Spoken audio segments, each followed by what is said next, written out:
Hello friends, நம்ம வீட்டில் daily chutney செய்வோங்க. ஆனால் ஒரே மாதிரி சட்னி செஞ்சு செஞ்சு போர் அடிக்குங்க. சாப்பிட்றவங்களுக்கும் போர் அடிக்கும்.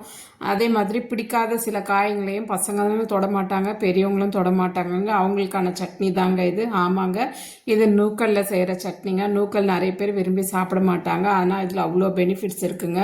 இது நூக்கல்ல வச்சு செஞ்ச சட்னி தாங்க. இவ்வளோ சூப்பராக இருக்குது பாருங்கள். இட்லி தோசைக்கெல்லாம் தொட்டுன்னு சாப்பிட ரொம்ப அருமையாக இருக்குங்க. வாங்க இதை எப்படி செய்யலான்றதை பார்க்கலாங்க. Hello friends, I am Harini. இதுக்கு தேவையான பொருள் என்னன்றதை பார்க்கலாம் வாங்க. நூக்கலை இந்த மாதிரி பொடியாக கட் பண்ணி வச்சுக்கோங்க. இந்த எடுத்துருக்கிற நூக்கலுக்கு தேவையான அளவு வெங்காயத்தையும் அதே மாதிரி நல்லா பழுத்து தக்காளி பழத்தையும் கட் பண்ணி வச்சுக்கோங்க. காரத்துக்கும் அதே மாதிரி நம்ம எவ்வளோ நூக்கல் எடுக்கிறோமோ அதுக்கேற்ற மாதிரி காரத்துக்கும் எடுத்துக்கலாங்க.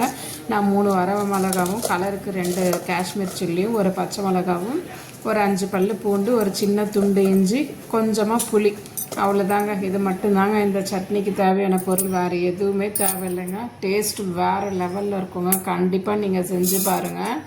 இப்போது இதுக்கு ஒரு கடாயில் எண்ணெய் ஊற்றிக்கலாங்க. எண்ணெய் கொஞ்சம் சூடான உடனே தேவையான அளவு கடலைப்பருப்பு, உளுத்தம்பருப்பு நம்ம இஷ்டம் தாங்க. நம்ம நல்லா விரும்பி சாப்பிடுவோன்னா அதுக்கேற்ற மாதிரி போட்டுக்கலாங்க. நான் இதுவும் அதுவும் ஈக்குவலாக போட்டிருக்குறேங்க. இது சும்மா அப்படியே கையில் எடுத்து தாங்க போட்டேன், அளவெல்லாம் எதுவும் இல்லைங்க. கடலைப்பருப்பு, உளுத்தம்பருப்பு போட்டுட்டு அது கூட நாம் எடுத்து வச்சுருக்கிற பூண்டு, இஞ்சி, அதுக்கப்புறமா காஞ்ச மிளகா, காஷ்மீர் சில்லி, பச்சை மிளகா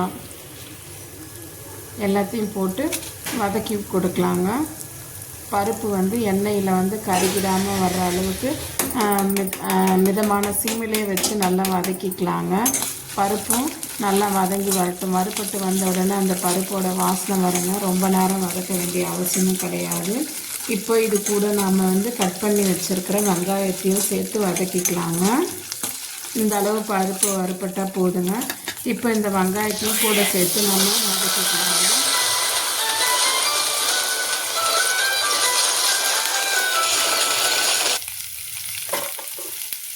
அவ்வளோதாங்க. இப்போ பாருங்கள், எடுத்து வச்சுருக்கிற வெங்காயத்தையும் போட்டு நல்லா வதக்கிக்கணுங்க.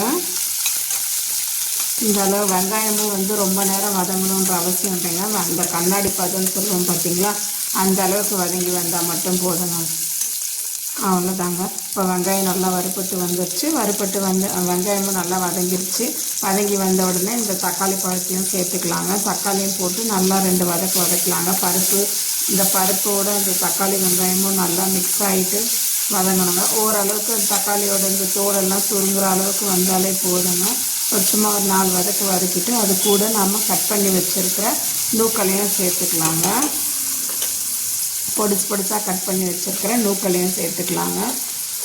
நூக்கலும் கொஞ்சம் நேரம் அப்படியே விட்டால் ஒரு மாதிரி கருகி போகிற மாதிரி ஆகிடுங்க. அதனால் சும்மா அதோட அந்த பச்சை வாசனை போகிற அளவுக்கு மட்டும் வதக்கினா போதுங்க. ரொம்ப நேரம் வதக்கணுன்ற அவசியம் கிடையாது. ஆனால் நம்ம நூக்கில் சின்ன சின்ன பீஸாக தாங்க கட் பண்ணிக்கணும். அப்போ தான் அது நம்ம வதக்கிறதுக்கும் அது வேகிறதுக்கும் அந்த ஸ்மெல் போகிறதுக்கும் கரெக்டாக இருக்குங்க. அதனால் இந்த அளவுக்கு கட் பண்ணால் மட்டும் போதுங்க. அவ்வளோதான் ஃப்ரெண்ட்ஸ். இப்போ பாருங்கள், எல்லாம் நல்லா வதங்கி வந்துருச்சு. நான் இதுக்கு இந்த சட்னிக்கு தேவையான அளவு உப்பையும் இது கூடவே சேர்த்துக்கிறேங்க. சேர்த்து நல்லா வதக்கிட்டு கேஸ் ஆஃப் பண்ணிடலாங்க. இந்த அளவுக்கு வதங்கி வந்ததே போதுங்க. கேஸ் ஆஃப் பண்ணிவிட்டு இது கூட நம்ம கடைசியாக எடுத்து வச்சுருக்கிற புளியையும் அதை கூட சேர்த்துக்கலாங்க. அவ்வளோதாங்க. இப்போ இந்த சூட்டிலே அந்த புளியை சும்மா அப்படி கலரி விட்டால் போதுங்க. புளியை போட்டு வதக்கணுன்ற அவசியம் கிடையாது. சும்மா அந்த சூட்டில் கலரி விட்டாலே போதுங்க. அவ்வளோதாங்க. இதை அப்படியே எடுத்து ஒரு 10 நிமிஷம் நல்லா ஆற விட்டுட்டு மிக்ஸி ஜாரில் மாற்றி இந்த மாதிரி ஃபைன் பேஸ்ட்டாக அரைச்சிக்கலாங்க. இல்லை கொஞ்சம் குறப்பாக இருந்தாலும் நல்லா தாங்க இருக்கும். ஆனால் பசங்களுக்கு தடிப்படுன்றதுனால நல்லா ஃபைன் பேஸ்ட்டாக அரைச்சிக்கோங்க. இதுக்கு சின்னதாக நாம் ஒரு தாளிப்பு கொடுத்துர்லாங்க.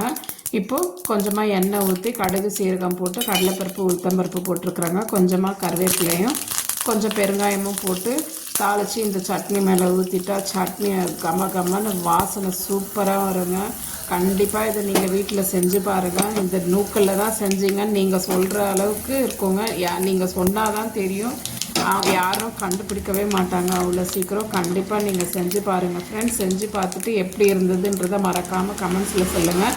அதே மாதிரி நம்ம சேனலையும் நிறைய பேர் சப்ஸ்கிரைப் பண்ணாமலே பார்க்குறீங்க. தயவு செஞ்சு சேனலை சப்ஸ்கிரைப் பண்ணிக்கோங்க. நாளைக்கு இதே மாதிரி இன்னொரு வீடியோவில் பார்க்கலாம் ஃப்ரெண்ட்ஸ். இட்லி தோசைக்கும் சூப்பராக இருக்குங்க. கண்டிப்பாக செஞ்சு பாருங்கள். ஓகே, பாய்.